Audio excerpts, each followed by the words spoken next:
बोलो start. Okay. Hello students, आज हम पढ़ेंगे image form by concave mirror.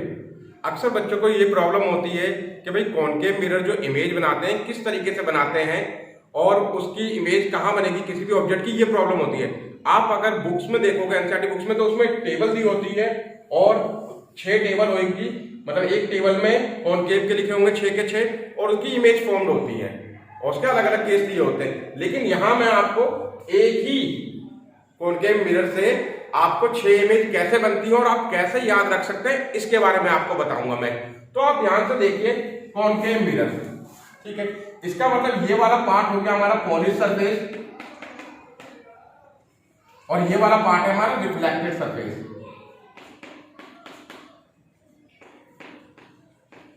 अब हम यहां देखेंगे जो 6 केस बनते हैं वो 6 केस आके कैसे समझे जा सकते हैं वो देखिए। आपको मालूम है पहला केस होता है इन्फिनिटी। आप सिंपल मान के चलिए यहां पर आपके 3 पॉइंट है 1 2 3, यानी कि 6 केस बनेंगे।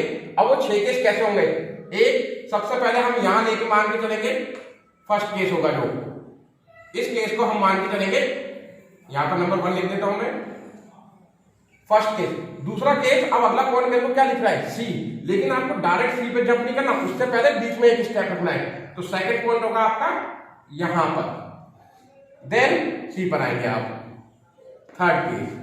फिर डायरेक्ट एफ पे नहीं जाएंगे, उसके बीच में ये फोर्थ, ऊपर ही लिख देते हम, देन फिफ्थ और उसके बाद यहां पर कहीं होगा बीच में 6।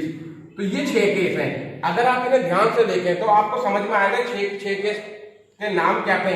पहला केस यहां पर है, इसका मतलब इसे हम कहते थे इंफिनिटी, यानी कि ऑब्जेक्ट जो है वो इंफिनिटी पे प्लेस करा गया है। सेकंड इंफिनिटी और सी, या सिंपली हम ये कह सकते हैं बियॉन्ड सी, सी से पीछे, बियॉन्ड सी, सी से पीछे वाला केस है। थर्ड एट सी, सी पे ऑब्जेक्ट रखा है। Fourth between C and F, fifth at F and sixth between F and P. ये 6 केस हमें पढ़ने होते हैं कॉनकेव मिरर में। अब दिक्कत यहां आती है कि इसकी इमेज कहां फॉर्म होगी, तो इमेज कैसे ध्यान रखें। आपको ऑलरेडी टोटल 6 केस है, तो आप ये देखो जिस पे भी ऑब्जेक्ट रखा हुआ है उसे उसका सम 6 होना चाहिए दूसरे नंबर के साथ में। तो यहां पर 1 का ऑब्जेक्ट है इंफिनिटी, अब 6 बनाने के लिए इसमें किसमें ऐड करना पड़ेगा? 5, यानी कि 5 ऐड करना यहां है।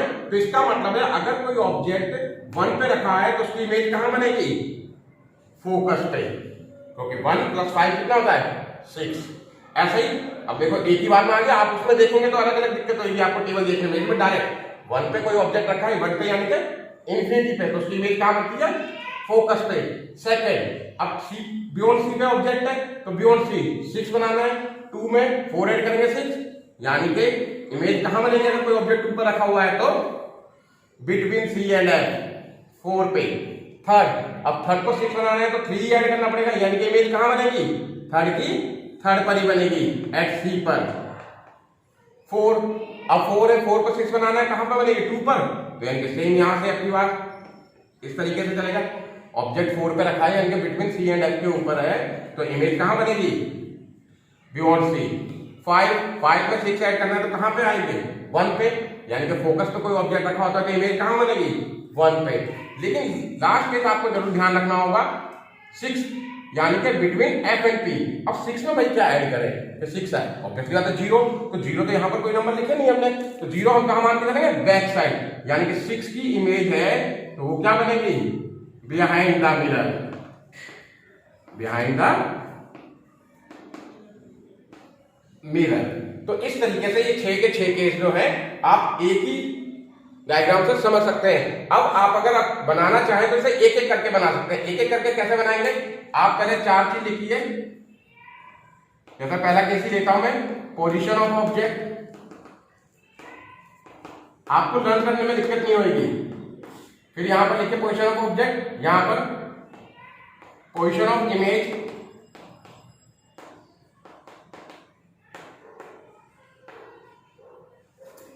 यहां पर साइज ऑफ इमेज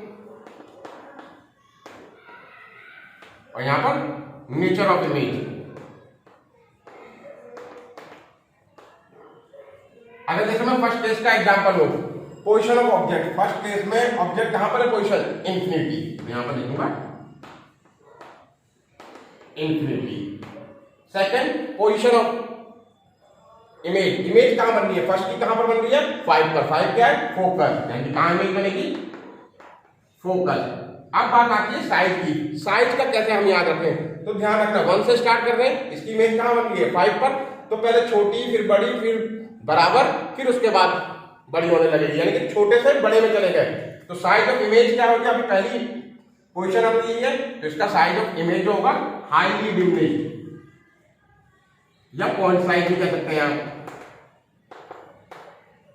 अब नेचर ऑफ इमेज, इमेज का नेचर, तो आपको ध्यान रखना होगा कि कौन से मिरर होते हैं। आपने देखा 5 केस की इमेज जो थी मिरर के इसी तरफ बनी थी, बाकी जो थी एक इमेज जो थी वो बिहाइंड द मिरर थी, यानी कि इन 5 केस के लिए जो इसका नेचर होगा वो होगा रियल और इन्वर्टेड। और खाली 6 केस जो होगा यानी कि बिटवीन एफ एंड पी के बीच ऑब्जेक्ट रखा है, तो उसकी इमेज कहां बनी थी, बिहाइंड द मिरर, उसमें लगाएंगे हम वर्चुअल एंड इरेक्ट। इसके लिए हमेशा जो इमेज होगी वो कैसी होगी, वर्चुअल एंड इरेक्ट। लेकिन इस 5 केसों के लिए क्या होगी, real and inverted and inverted. तो इस तरीके से आप एक ही डायग्राम से 6 की 6 इमेज फॉर्म कर सकते हैं। आपको लर्न करने की कोई जरूरत नहीं होगी, डायरेक्ट बस ये फॉर्मूला ध्यान रखिए, इस तरीके से इमेज बना लीजिए। आपको कोई सा भी केस पूछा जाए, और एग्जाम में बहुत आता है ऐसे क्वेश्चन कि भाई ऑब्जेक्ट यहाँ पर रखा है तो इमेज कहाँ बनेगी, डायग्राम भी बनाओ, तो सबसे पहले आपको ये पता चल जाना चाहिए ऑब्जेक्ट की इमेज बनेगी कहाँ, उसी हिसाब से आप जो है वे डायग्राम को ड्रॉ कर सकते हैं। Thank you.